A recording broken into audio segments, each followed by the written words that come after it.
अरे भाग्यवान, मेरे जूते कहाँ रखे हैं? मुझे बाहर जाने में देर हो रही है। तभी मालती कमरे में आती है।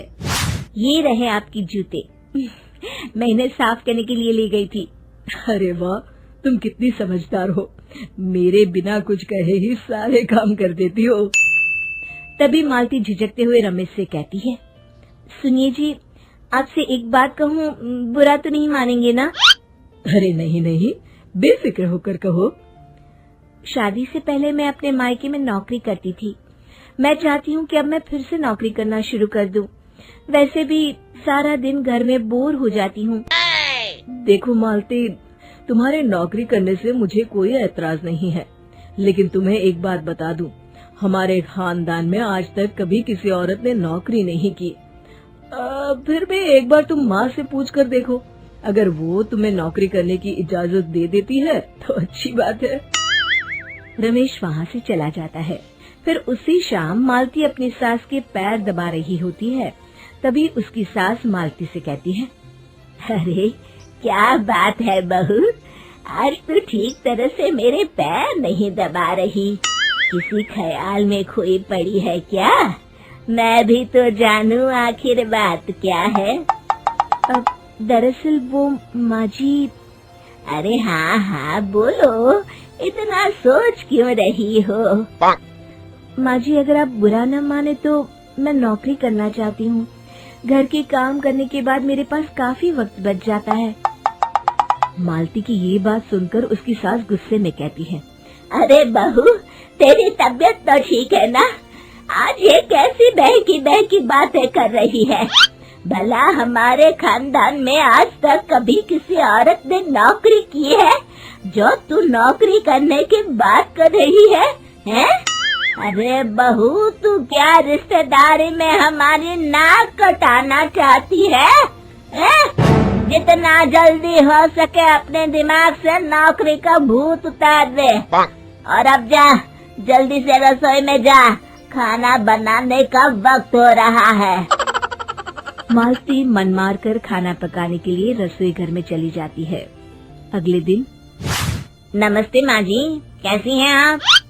अरे आओ आओ दिवाकर बेटा, बैठो, मैं तुम्हारे लिए चाय मंगाती हूँ। बहू, जरा एक कप चाय तो लेती आना। फिर दिवाकर एक फाइल खोलकर मालती की सास के सामने रख देता है।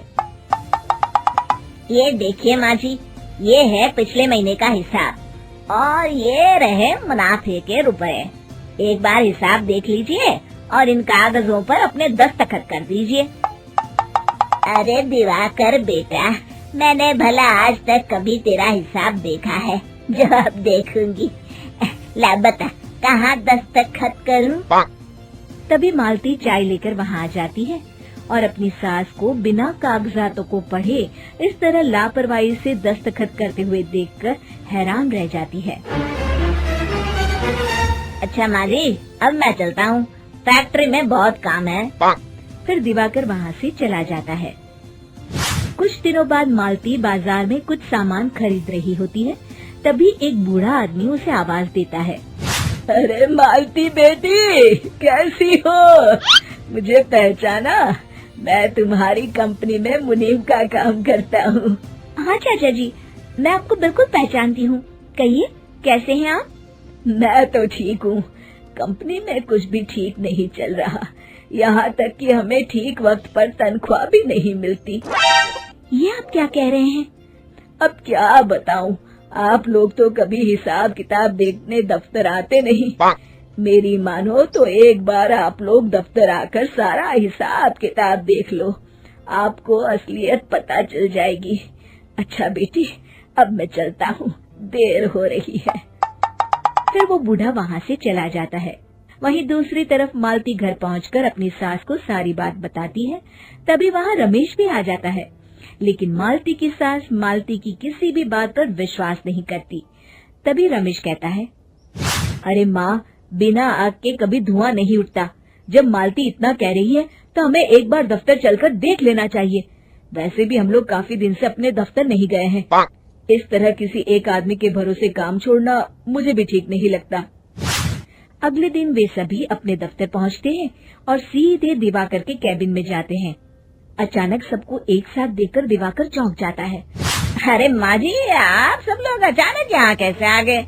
अगर कुछ काम था तो मुझे एक फोन कर दिया होता, मैं आपके घर आ जाता।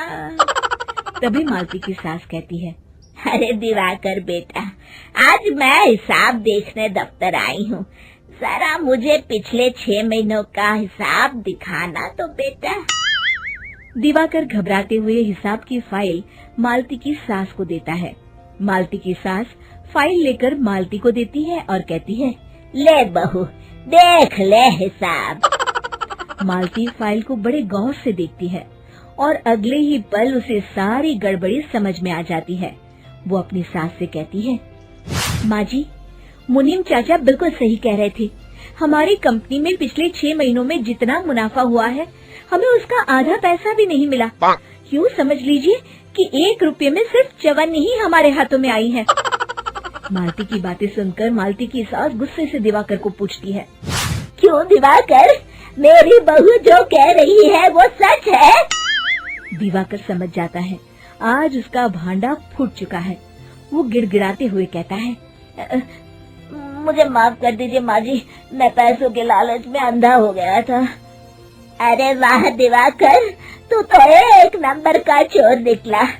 इतने दिनों से मैं तुझ पर आंख बंद करके भरोसा करती रही और तू मुझे ही चुना लगाता रहा।